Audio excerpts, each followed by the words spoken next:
Welcome to episode 256 of the DFO Rundown. I'm Jason Greger, and as always, it's brought to you by Betano.ca.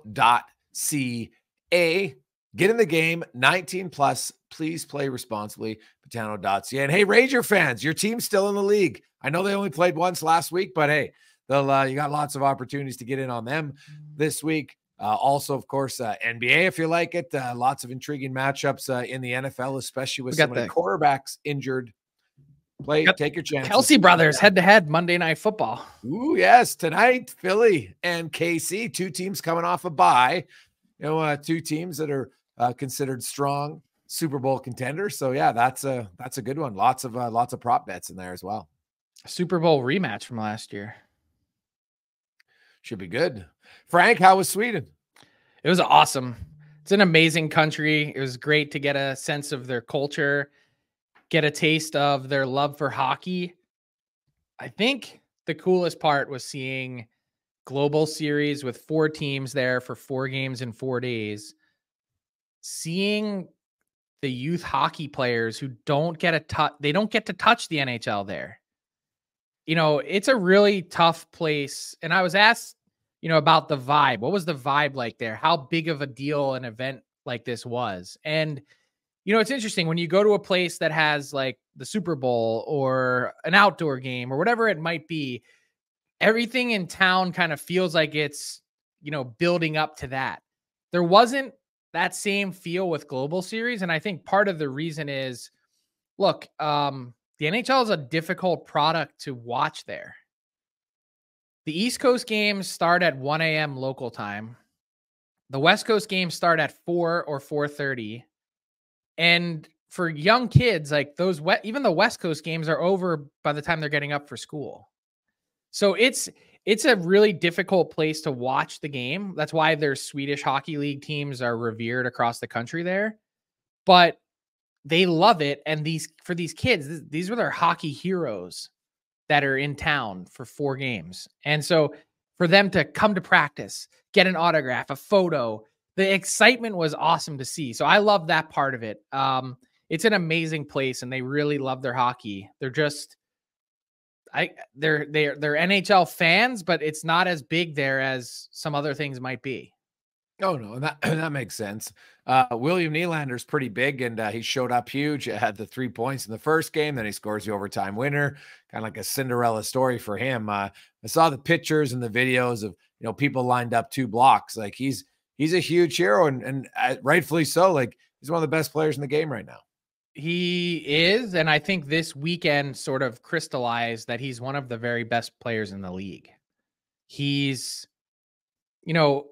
it's interesting because you look at the way this season has started for him, a 17-game point streak, and you say, well, this was a huge weekend for him.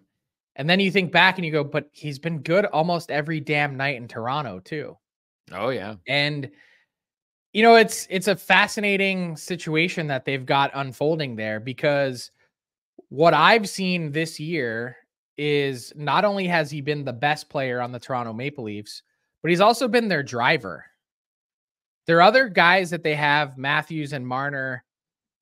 There's been a lot of nights where they've been passengers and they've been waiting for William Nylander to pick him up. And that part was pretty abundantly obvious in their first game in Sweden. They had a dreadful first 2 periods. And honestly, like I was watching the game and look, it's 1 game in a series of 82. But I was like, did Austin Matthews make it on the charter?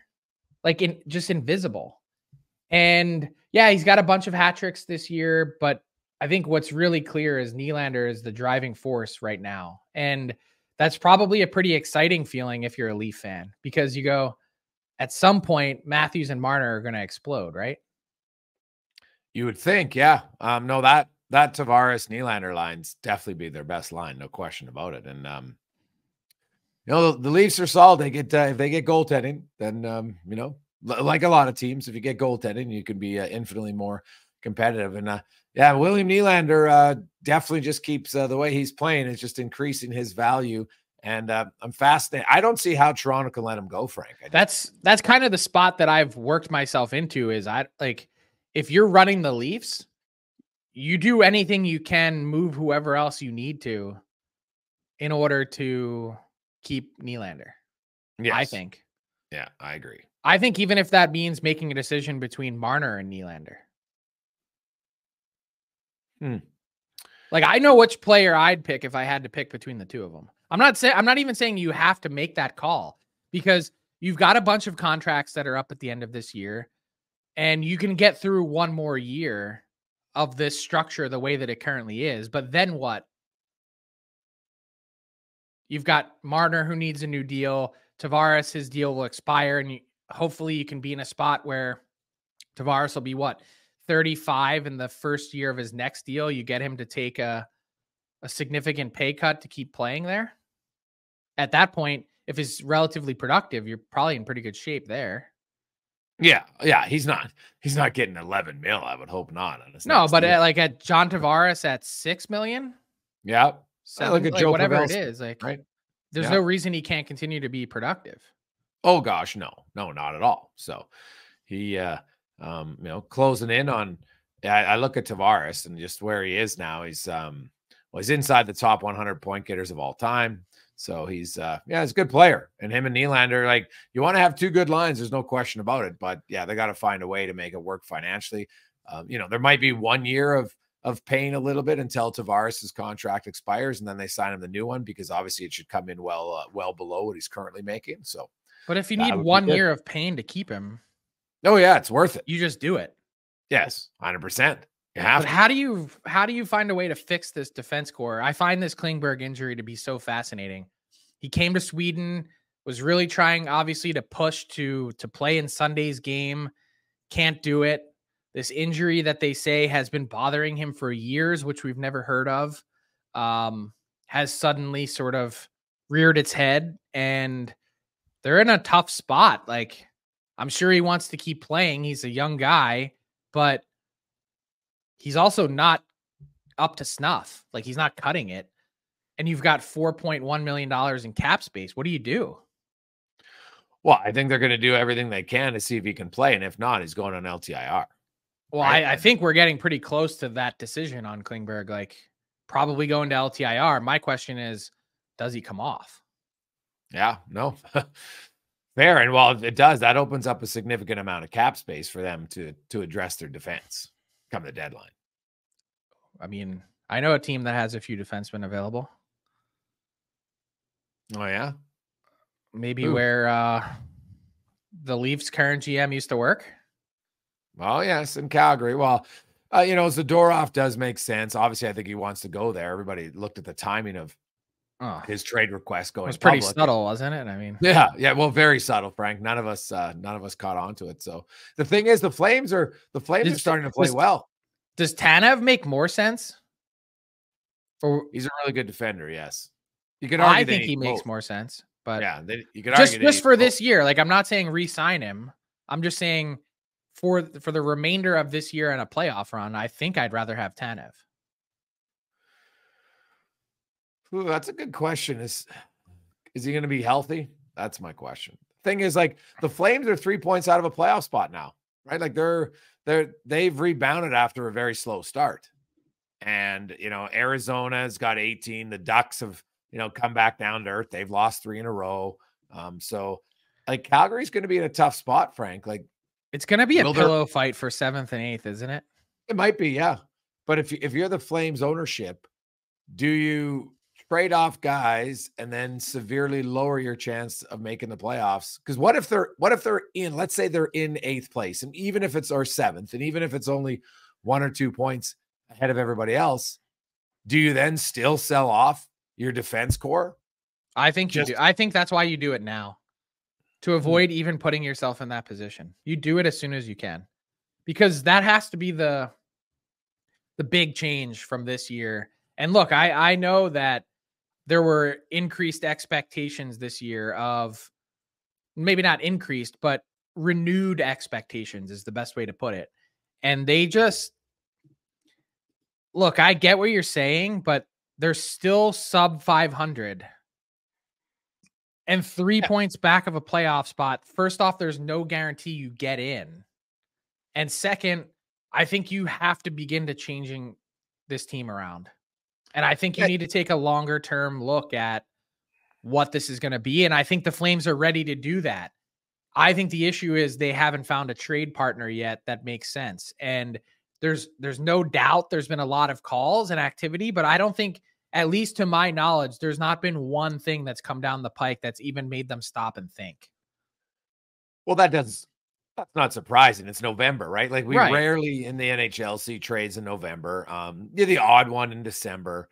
And the thing is, the Flames started so poorly that by the end of this month, they could be in a playoff spot. Like, you can only gain, not only, but realistically, when there's that many teams in front of you, you're talking like a gain of 2 or 3 points a week. And, by the end of the month, maybe they're tied. But they're still only 4-4-2 in their last 10. No, well, I know. Like they're 6-8-3. Like, okay. But like, I look at it and I go 2-0-1. Like, I'm going to need a lot more than that to say, hey, hold on a second. I'm going to put 4 years down the road on hold for this year. Yeah. Well, I'm not saying it's right. I'm just saying you watch. We have this conversation December 15th. I won't be surprised if Calgary's tied or within 1 point of a playoff spot. And I agree with you that it probably, are they good enough to win? No, but lots of teams, Frank, we've seen it. They're like, once we get in the playoffs, anything can happen. And if that's you're an owner, terrible mindset to have for the Flames. Hey, I'm not saying it's right, but I just know that's what it is. And well, no, I think their ownership is changing their view. You think? I think that Craig Conroy and Jerome McGinley have enough sway there to really step back and present a cohesive plan that says we need to change it up. Well, they can change it, but here's the problem. So let's say you trade away your defenseman. Well, then you still have Kadri, you still have Huberdeau. How are they competitive enough? So then what do? They just sit and finish in 20th spot? But it's just for this year. I think I presented to you what I think their playbook should be, and it should be the Canucks. Trade Bo Horvat, take the first, get Filip Hronek. You need to find moves like that where you can repackage the collection of assets you get. Maybe use 1 or 2 of them to draft, but use the rest of them to reboot for next year. Okay. And 2 years from now, as opposed to 5 or 7. I think you have to refresh. Retool, whatever it is. It's not rebuild, but it's something. Wow. It's hard to, are you going to find another team out there that's going to give you a Hronek for a late first? That's the question. Well, here's the thing is Hronek wasn't on anyone's radar to be moved last year. He never hit a trade board. His name was never out there. And in fact, I told the backstory to this trade on Sakaris and Price a couple weeks ago when we were talking about Hronek, and it came together in a fascinating way. The Canucks at some point over the last 18 months since Jim Rutherford took over had called the Red Wings about Filip Hronek, and they said, yeah, sorry, he's not available. But Steve Yzerman filed that away, and when the Red Wings were in a spot where they knew that they'd eventually have to pay Filip Hronek, and they're looking at their big board and not really entirely sure that, we want to make that long-term expensive commitment, which, by the way, the Canucks are going to have to pay on, is they called Jim Rutherford a few days before the deadline, and they said, are you still interested? And he said, yes, I am. And they said, okay, here's the deal. This is what we want. And if you say yes, we'll complete the trade and I won't make him available to anyone else. And he said, okay, I'll call you back in an hour. And it was done. Well, good for them. Good for the Canucks because, Detroit right now, man, they could really use him on their blue line in Detroit because they've been waiting for this team to take a step, and they had a good start, Frank, but you saw them up close and personal in Sweden. They don't look impressive right now at all. It was a really disappointing trip. I actually had some Red Wings fans on my flight heading back home yesterday from Stockholm to Frankfurt, and they were like, someone said, I said, oh, did you have a good trip? And this woman in a Red Wings hoodie, she goes, 1 point out of 4, you tell me. Like, They were dejected. And so their fans are wearing it. And look, they had a hot start, as you mentioned, but they've really come back to earth. And I think they're really struggling to defend. And I think they're going to be in a tough spot. Like, I think this team is, I don't want to say plummeting like a rock in the standings, but it feels like they're certainly in a different, realm and stratosphere today than they were 3 weeks ago. Yeah, no, that's fair. But I do want to talk about a team in the East, Frank, that is continuing to roll. And, lots of people thought, you know what, this team's got to rebuild and retool. And maybe they are, maybe they're just on a heater. But the Philadelphia Flyers and the Capitals, Flyers have won 5 in a row. Capitals have won 4 in a row. They're currently now 2nd and 3rd in the Metro Division. They've passed Carolina. They've passed Pittsburgh, passed the Devils. Now the Devils obviously have injuries, so there's a little bit of an asterisk there. But Flyers and Capitals, which one do you like better? Ooh, for now or for the long term? For this season. The Caps. But if you've listened to the pod, and if you're listening, I'm guessing you're a loyal listener, I haven't been very high on the Caps, which I don't know about you. Like, I think this season is an absolute nightmare for the Flyers. Like, they've won 5 in a row. They compete. They work their asses off. All those things are great. But this is a team that's supposed to be rebuilding. And maybe the one good thing is you've had some guys that you might consider moving at some point, like a Travis Konechny, like a Travis Sanheim. When he was healthy, Carter Hart was playing excellent. Like, those guys have had great years. So that part you say, oh, well, like, at least we'd be trading at some point while their value is high. But, like, let's say this continues, and, like, let's say maybe they're not in 2nd place in the Metro, but because, like, I'm absolutely stunned that we're here in mid-November and the Flyers are ahead of the Hurricanes, for instance. And the Devils. Let's say that doesn't continue, and let's say the Flyers are in 7th place come February in the East, and they're in the 1st or 2nd wild card spot. Do they not stick with their plan? Like, we just had this conversation with the Flames. Do they not stick with their plan and ultimately, sacrifice whatever you might be able to gain and continue on and try and make the playoffs this year?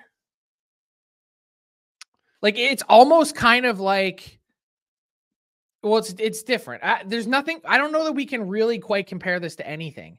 And I thought the most fascinating part of the last week for the Flyers were the comments that John Tortorella made about how they got their room right. It seemed to be a pretty big indictment on Ivan Provorov, that he felt like they had changed their culture and really seemed to, and we'll get after the Blue Jackets in a second. But that comment to me was fascinating. It was almost like, okay, so you've adjusted that part of it. Now, all of a sudden, does that mean your team is good? Yeah, well, is it just one guy or is there multiple, right? Like, who else is gone? Hayes is gone. D'Angelo's gone. So, yeah, you wonder about that. I mean, that had to be the guy that he's talking about, though. It might be, yeah. But the thing is, you look at the Flyers, Frank, like, the only UFAs they have at the end of the year are Sean Walker and Nick Seeler, right, on the back end. Yeah, I mean, that's what I'm saying. They don't have to do anything. But in a perfect world, what they are doing is cashing in on the absolute highest value of Travis Konechny, because he's got this year and next at 5.5, where he's an absolute bargain for what he produces. And so you can get 2 playoff runs out of Travis Konechny. I mean, Konechny is just about a point per game player over the last 2 seasons at $5.5 million. You should be moving him at this deadline. Yeah. It's hard. Hard, though, because what are you moving him for? Picks? But that you're rebuilding. That's what you want. You want multiple first-round picks for Travis Konechny. Yeah. I get, but like late round picks, man, like late first round picks. I just don't think they have, like, I know that the term first rounder has value. I don't think like late first rounders are different. And that's who you're getting at the deadline. And unless you're going to have a team, like, unless you're going to luck out like Colorado, But right? When the that, Flyers have made their bones the last 2-3 decades with late first round picks. yeah, well, hard to do though. So I guess if they're confident enough that they can do it again, then yeah, go for it. But it's not easy, right? Like it's hard. not, but like that's what you need. That's what you want. Travis Konechny, 24th. Travis Sanheim, 17th. Joel Farabee was 14th. Cam York, 14th. They're really happy with Tyson Forrester. He was 23rd. Scott Lawton, 20th. And then go back a number of years before that, and you were Claude Giroux at 22. Steve Downey played a lot of NHL games at 29th. Jeff Carter and Mike Richards were 11th and 24th. Like, they made a lot of late first. Justin Williams, 28th. Like, they had a ton of late first round picks that they have had success with in the history of their franchise. Yeah, no, well, if they believe they can do it again, then yeah, good on them. But it's you're right on Konechny. Is, you know, how good is Konechny? I'm sure they love his attitude. And, you know, if Tortorella talks about the importance of the room, that screams to me as one of the guys. But also, what about the return of Sean Couturier? Like, how much does he solidify your room? I think that helps for sure. I also think he's just a calming influence. He's not a yeller or screamer. He's not but he plays with intensity and he plays for keeps. That part I think is big. But he's another guy that probably in the long term, between his deal at, you know, 7.75 and then maybe on a lesser scale, but Sanheim at 6.25, that's just probably the going rate for Sanheim. But yes, with Couturier, he's another guy that kind of prevents you from getting to the bottom. Oh, they'd have a lot of guys to trade to get to the bottom. Like, to go full scorched earth, Frank, you've got to be so terrible. I don't agree. Look at where they were last year. Last year they finished 26th. How far is it to the bottom from there? It was 17 points. Yeah, it's pretty far though. But Couturier didn't play last year. It was 16 points from 30th. Yeah, but Couturier didn't play last year, so that's a big. You're right. I guess having good players. Carter Hart's playing way better, right? Like, I didn't think last year Carter Hart was the. I thought he was actually pretty good last year. He was decent, but he's way better this year. Right? Yeah, but like, okay, so last year 26th. Where are they trying to get to this year? You get in, you're not a threat. Like, what is getting in do for you? I think I honestly think this season. I know people are gonna laugh when I say this. I think this season is a nightmare. Oh, okay. Well, it's an interesting one. I see the theory behind what you're saying. Trust me. It's you can get stuck in NHL purgatory, which to me is like 12th to 20th, where you think you're close, but you're not really that close. And they're a long way from being close. Yeah. But the problem is to get from those areas to the top is hard, but it's also really difficult to go from those areas to the real bottom, the dregs of the dregs, down in 28th to 32nd, right? Like, it's hard to suck. As strange as that sounds, like, you got to be really bad to suck. That's what I'm saying. You want to rip the Band-Aid off and just suck. But here's the thing, Frank, like, let's talk about the team you want to talk about now. The Columbus Blue Jackets. Everybody thought that they went out and they've made some moves. You know, they were going to at least be better. They're 29. They're brutal, right? They're brutal again. And they've went out and spent big money. And so you can spend big money and it doesn't guarantee you success at all. And man, you've got Patrick Laine's now a healthy scratch. Johnny Gaudreau's been benched. Severson's been benched. Laine's been benched. Like, you know, I guess you can play hard love and tough love all you want, but eventually you got to look and say, hey, what's at the root of the issue here? Can I read you this quote? This is from Pascal Vincent. and it's on Saturday night. Oh, I know. I love it. It's getting old. I am repeating myself, but it's getting pretty fucking old. He's coached 19 games in the NHL. I know. 19. Am I missing something here? How much of this is on him? I'm sorry. When you coach less than a quarter of a season as an NHL head coach, and you're telling everyone it's getting old, you might be in the wrong profession. Yeah, no. Fair. And I know that he's talking about the effort from his players, but you bench Patrick Laine, you've benched Johnny Gaudreau, you've healthy scratched Kent Johnson, you've sent Kent Johnson to the AHL, you've healthy scratched 6th overall pick David Jiricek and shuttled him back and forth to the AHL. At some point, you need to be a problem solver. Yeah, it's fair. And you can only coach in the NHL what you are handed. There's no doubt that that's the case. But come on, man. That just screams to me like finger pointing and excuses. Yeah, well, it does seem, you know what? He obviously he got the job at the last minute because of Babcock, but he was the assistant coach prior, so he would know the players. And I've never been a big fan, Frank. I think it's very difficult to go from being the guy who's like pat on the back, good job, guys, you're the assistant coach, that's your job, to then being the head coach in the same organization. And I think sometimes it's difficult for players to really believe, okay, because to me, he's trying really hard to get their attention.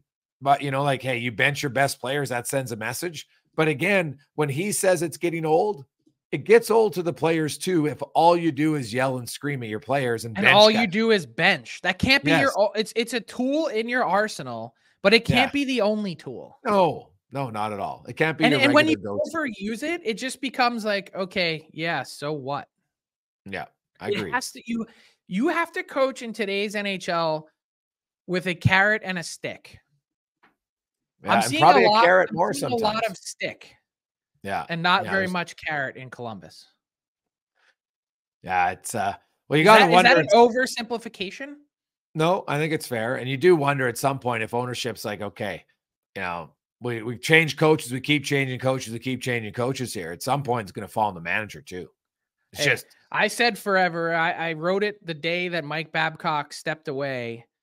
Jarmo Kekalainen had to follow him out the door then. I'm sorry. You had to be a playoff team this year. You had to take a big step. You already blew it with Babcock.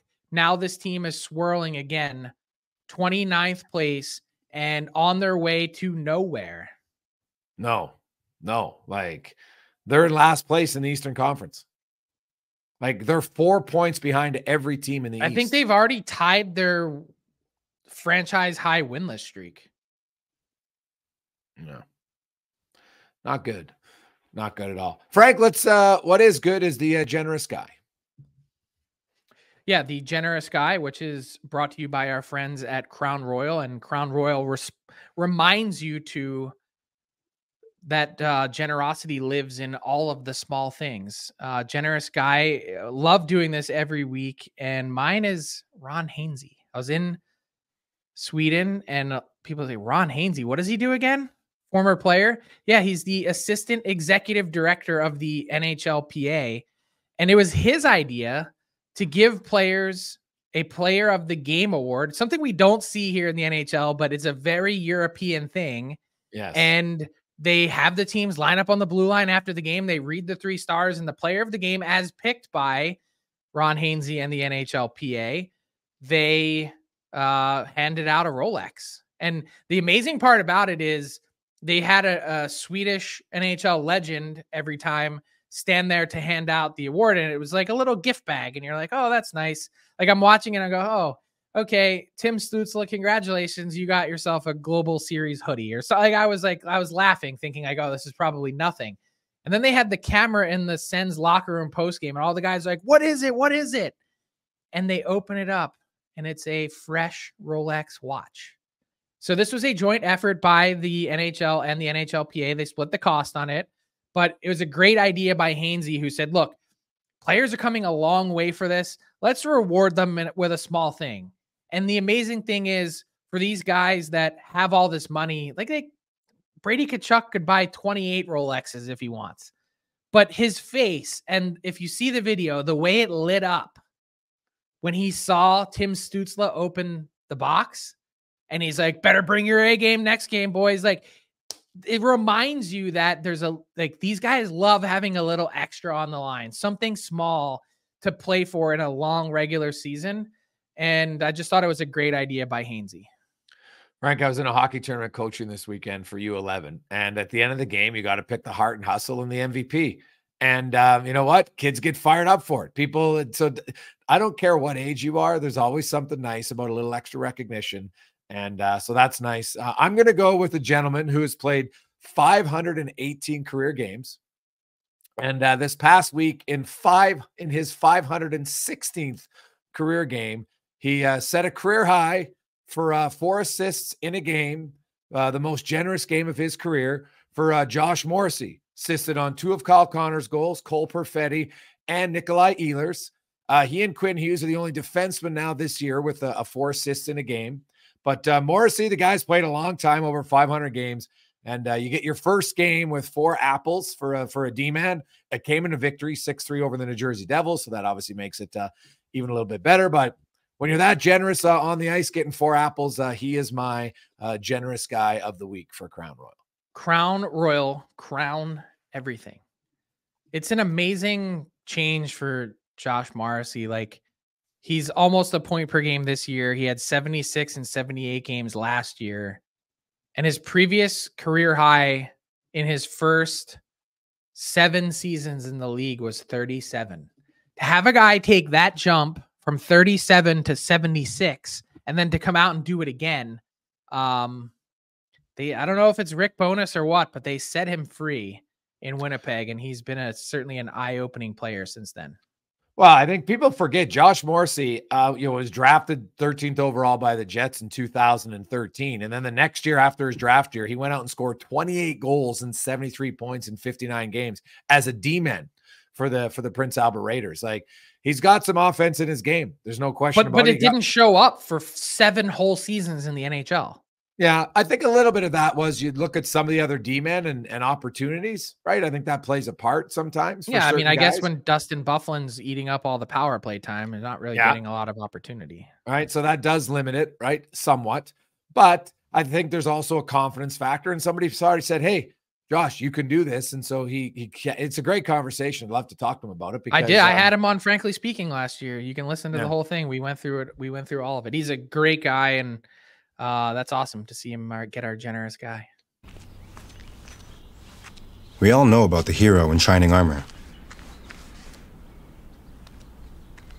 But what about the one wearing a cotton blend hoodie?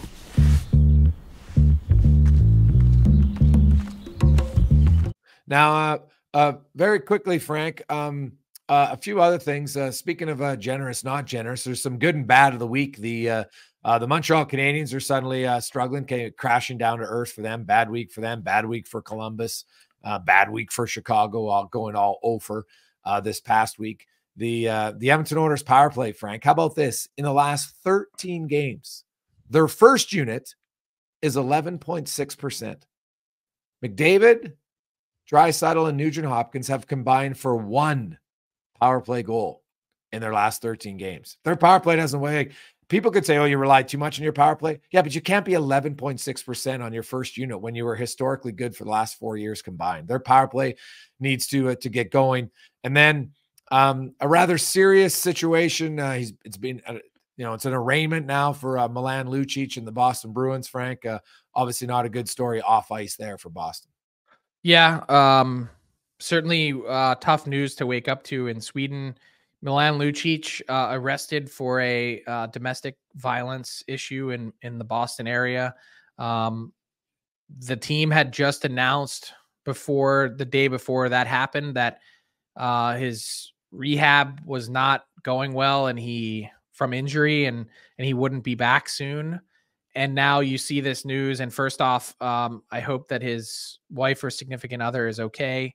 That's my first thought. And second is there's no room in not just this game, but in any sport, in any walk of life for any domestic violence issues. So I also hope that Milan Lucic gets the help that he needs, because according to the reports, there was alcohol involved, and that's never a good thing.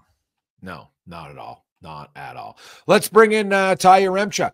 Thanks, guys. Excited to be back for a nice, clean edition of Fill in the Blank delivered by DoorDash, where for a limited time, our Canadian viewers can get 25% off and 0 delivery fees on their first order of $15 or more when they download the DoorDash app and use the promo code NATION25. If you're watching along on YouTube, it is up at the top of your screen. Make DoorDash your holiday hack this holiday season.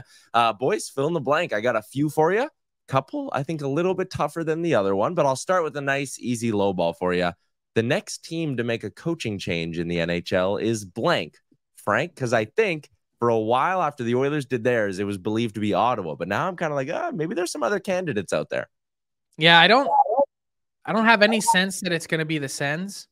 Just spending some time around them, their big thing, and Steve Staios stressed this in his, sort of, if you want to call it, introductory press conference as interim GM, that they're looking for stability and they want to calm things down, quiet the noise. There's been too much of it. So that's their big focus. So that's not happening.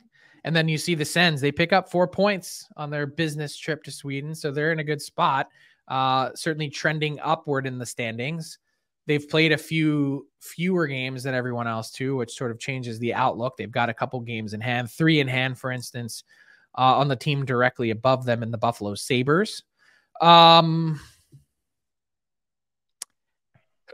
If I were to put someone on the hot seat, it's not Dean Evason either. I have a pod dropping today with Minnesota Wild GM Bill Guerin, and it's really clear that he likes Dean Evason and thinks he's a good coach.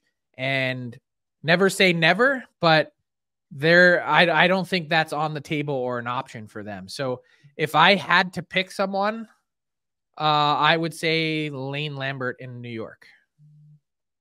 But even then, I'm not entirely sure. Greg? I'm going to go with Pascal Vincent in Columbus.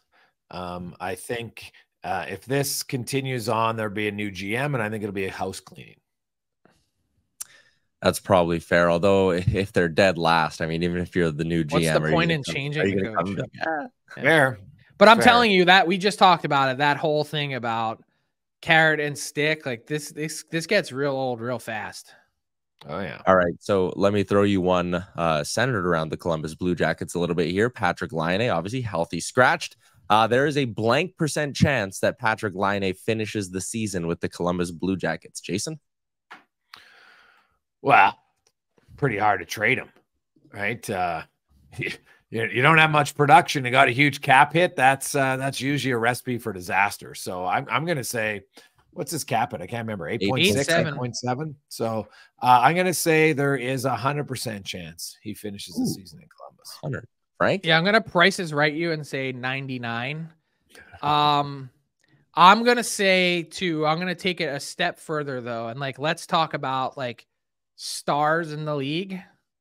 I think he's the least impactful big name in the league. The numbers don't lie right now. That's fair. But it's not. I'm not just talking about now. I'm talking about it. Even just since he's arrived in Columbus, he's not. What is he? I know he had a point per game. He's had some short seasons because he's struggled with injury. But 26 goals, 22 goals, 28 goals, 30 goals. This guy is a long far cry from 44 in 17-18. And I don't know that he'll ever get back to that level. And at 8.7, you better be damn close. Yeah, it's not. For some reason in my head, I was like, oh, he's like $6 million. He's not that expensive. Then you go look and you're like, oh, yeah, he got that new deal. That is a big, big ticket. You guys talked about the Philadelphia Flyers, so I'll throw this your way. There is a blank % chance that the Philadelphia Flyers make the playoffs, Frank.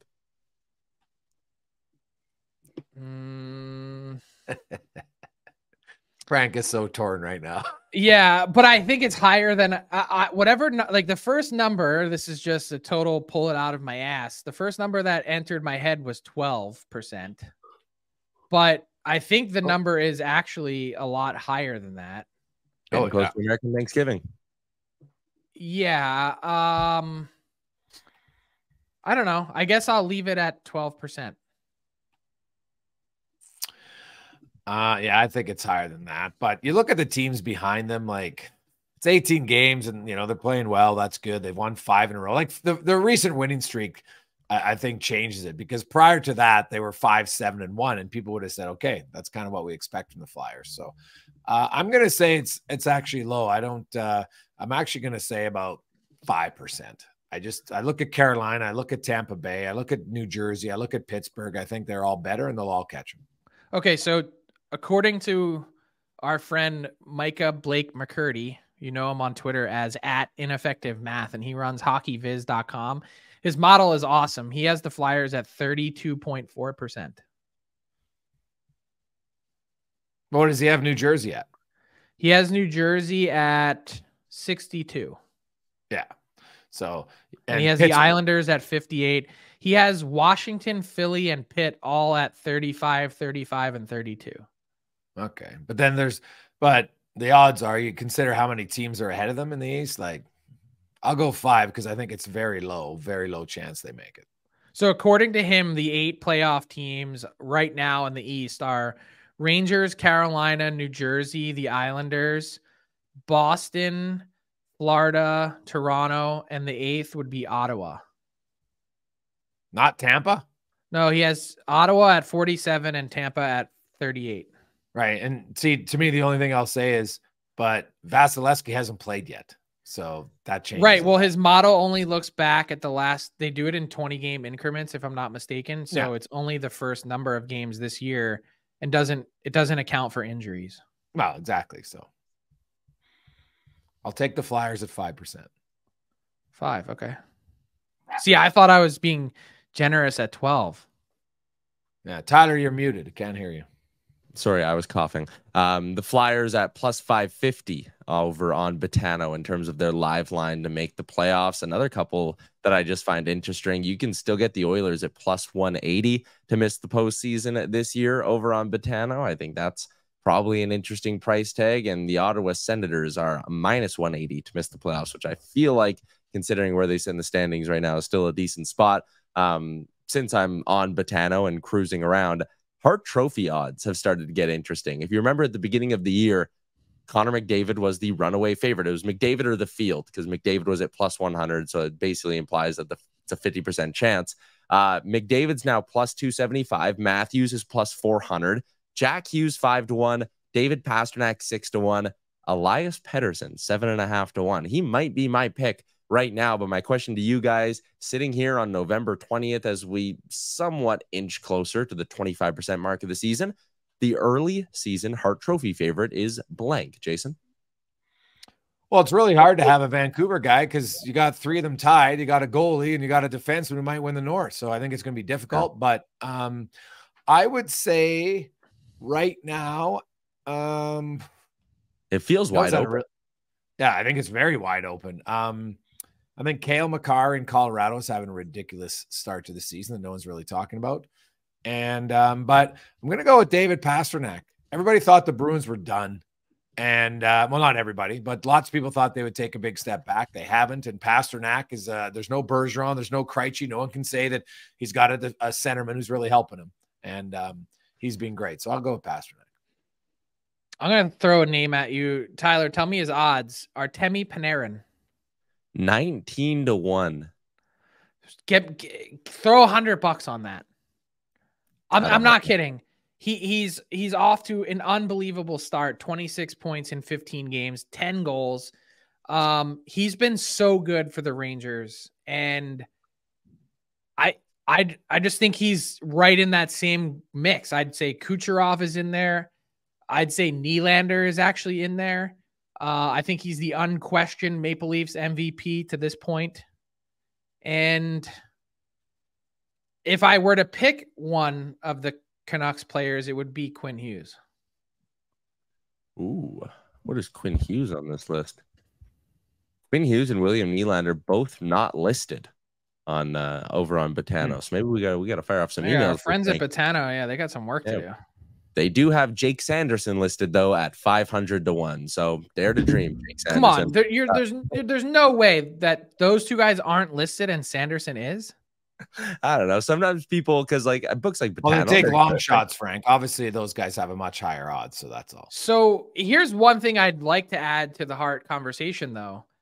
Is it fair to say, though, now that McDavid will not, like, you can almost guarantee that he won't win it? I mean, if he puts up 140 points in the last 60 games of the year and the Oilers get back into the playoffs, like, then he's the MVP, right? If he puts up 140 points in the next 60 games, I will surgically remove my right nut. Well, even if he puts up 110. But you know what I'm saying, Frank? Like, if he goes supernova for 60 straight games and does some sort of insane McDavid thing and the Oilers get in because of it, then he's the MVP again. I'm not saying it's going to happen. I don't believe it will. See, I'm not entirely sure that that's the case, because here's the thing, that all those other candidates that we just talked about, they did not have a shitty first quarter of the season. And when you take a huge chunk of a year and you don't play up to standards, it's hard to say that your full year was, 25% better than everyone else's. That's the point that I've worked myself into, is in saying that is you have to be kind of all year good to win the Hart. If not, were you really 25% better than everyone else? Maybe he can be. For last year, he was, 40% better than everyone else, or whatever the number is. But he's got a long way to go to get there. I'm not ruling it out. I'm just saying, like, we're teetering on the edge of that no longer being a possibility. All right, guys, there's a wrap on this week's edition of Fill in the Blank, delivered by DoorDash. Make DoorDash your holiday hack this holiday season. Well, it's going to be an interesting, next 60-some games. There's lots of question marks for lots of teams. There's some teams, though, that right now got to get going. We've talked about the Blue Jackets. I think there's lots of stress in that organization. Everybody's getting benched, and I'm sure some management and coaches feel like they could be on the chopping block. I'd be intrigued to see how hot it is in Columbus here, because there really hasn't been any progress made, and they've went out, they've signed lots of big guys, they've made big trades. Now you got your coach benching everyone, sending young guys down. It just, I don't know what their plan is, Frank, but it looks complete disarray right now. It's like they're grasping at straws, and I got to think at some point the ownership just might say, hey, because the manager is the one who feels toxic. It feels like a toxic environment. 100%. And that I think is more problematic. Like, it's like, I think they've got some good prospects coming. Juracek, Denton Matejchuk. I'm a big believer still in Kent Johnson. I think Sillinger can be good. Like, I think they've got a lot of really nice pieces that I just wouldn't want them anywhere around it. Yeah. Wow. And you look in a total different league.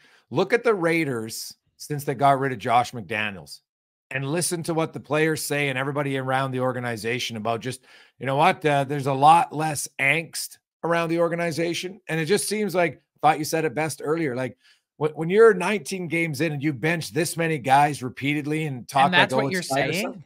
Yeah. Like, that's maybe your expectations, or maybe your ability to communicate isn't working. I think you have to take a long look in the mirror, because it can't be everyone else's fault.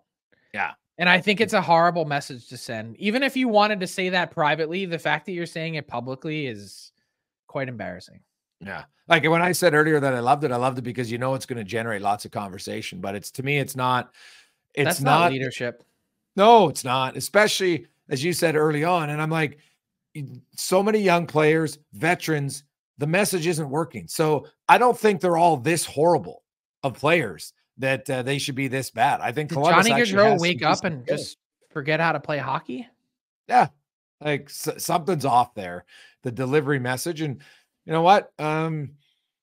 I just wonder, Frank, if the players, rightly or wrongly, were like, hey, this guy was still here, Babcock was here. They're all the organization, when they hired Babcock from number one, kept those coaches on, the manager. I just wonder if there's a distrust from the players to the management right now. Yeah. Hey, I was just looking we were talking playoff chances, and I was looking at this. What do you think the Oilers' playoff chances are according to this model?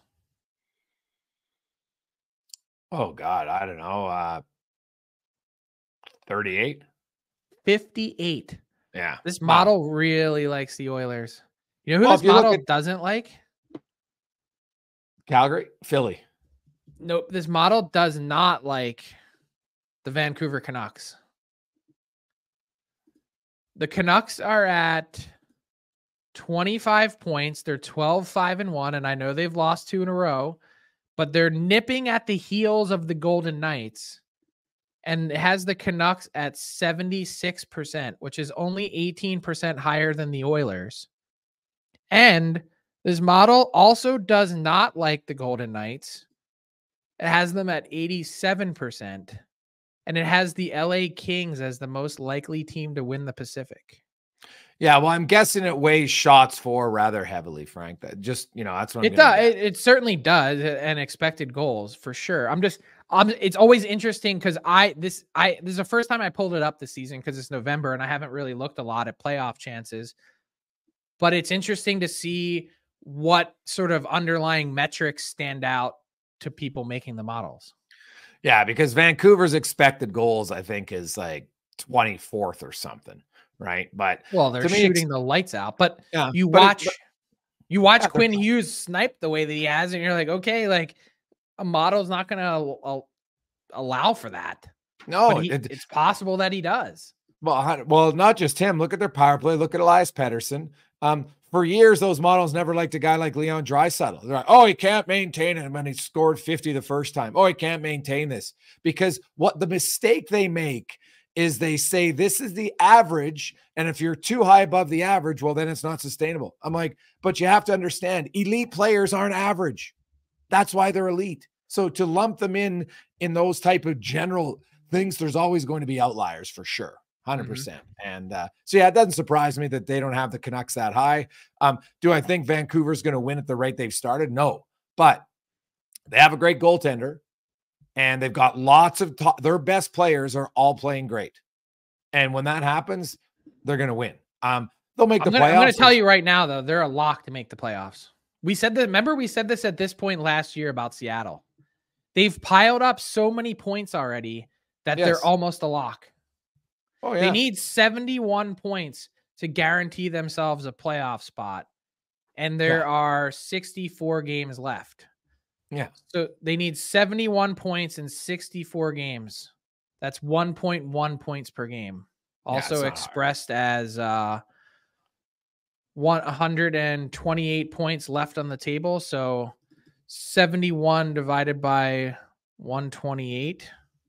It's a 554 points percentage the rest of the way. Yeah, points percentage, Frank. That's not very high. Should be cake. Yeah, no, they're a playoff team for certain. The reason I think why it has Edmonton high because Anaheim's not that good. I said we just said pillow fight. Look at all those teams that are in that mush. Yeah, no. But the Oilers, I'll say this about Edmonton. They got to wake up soon. Like that Tampa game. Here's the thing that Edmonton right now, their top players cost them that Tampa game. No question in my mind. Look how many scoring chances they have and they can't finish. Like what about you get paid. It's the hardest thing to do. I understand it, but you get paid to finish. And their top guys, 1 power play goal from their top 3 guys on the power play in 13 games. It's not acceptable. Like Tampa Bay's big guys, Stamkos and Kucherov, produced. Edmonton was out shooting them 28-13 after 40 minutes and led 3-2. They should have been up 5 or 6-2. And stop telling me the other goalies are that good. Give me a break. Not that good.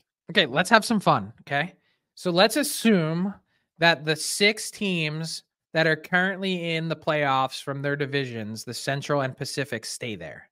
Dallas, Colorado, Winnipeg, and Vegas, Vancouver, and LA. Who are the 2 wildcard teams going to be? I know who my 2 are. I've got Minnesota and Edmonton. Yeah, I don't love the Wild. I won't have the Wild. They're not going to kill penalties at a 62% rate or 65% rate the rest of the way, are they? Their goalies are not going to be this bad either. No. Are they? You wouldn't think so. But yeah, Minnesota's a good bet. I would Edmonton's the good bet. I still think the St. Louis Blues, right? And then if I had to pick think the Blues are in the number 1 wild card spot today, you think they're going to be one?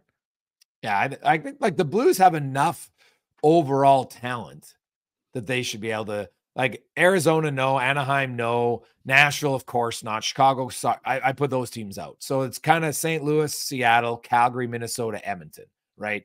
Okay, so Two I'm of gonna. those 5. I think St. Louis is going to be trading away pieces at this deadline. Ooh. I think they're not just going to be moving away from their UFAs, but they're going to be trying to trade out anyone they can find value for. I had Doug Armstrong on Frankly Speaking last week, and just go back. I urge you to listen to it because it was an unreal convo, because we talked about his path from ticket sales office to becoming the longest tenured GM. He says point blank, we're rebuilding. So they're like, he wants to be competitive and be in the mix, but I don't think making the playoffs this year is of any importance to him compared to getting this team in 2 years' time to be a playoff team again. And that's fair, but the challenge, Frank, is the GM might think it, but the players believe they're a playoff team, and that obviously is the one that you know what, it's screwed out many GMs' plans sometimes. If the players decide to play well, like, you can't trade them all. What are you going to do? So, but is moving Kasperi Kapanen, or I don't know, pick another guy. Is moving one of those pieces going to neuter their chances? No, that's my point. So but what's Kasperi Kapanen getting you at the deadline? No, but I mean, you take a bunch of them and you move, I don't know, Bortuzzo, Scandella. Oh, I mean, Bortuzzo's barely played. Pick a guy. Like, there's someone you can find value in. Verana will be one. I think if you wanted to, you could probably get something pretty good for Pavel Buchnevich. Yeah, probably. Why not? Why wouldn't you explore it? Why wouldn't you explore Brandon Saad or whoever it might be? Oh, I think you can explore it for sure. Kevin Hayes. Yeah. Well, Hayes is a very tradable contract at 3.5 now. You can retain half again. So, yeah. Well, then you can knock him down to 1.8. You mean to tell me Kevin Hayes at 1.8 for the next 2 years somewhere isn't a valuable piece? Frank, I think he's got a ton of options on the table.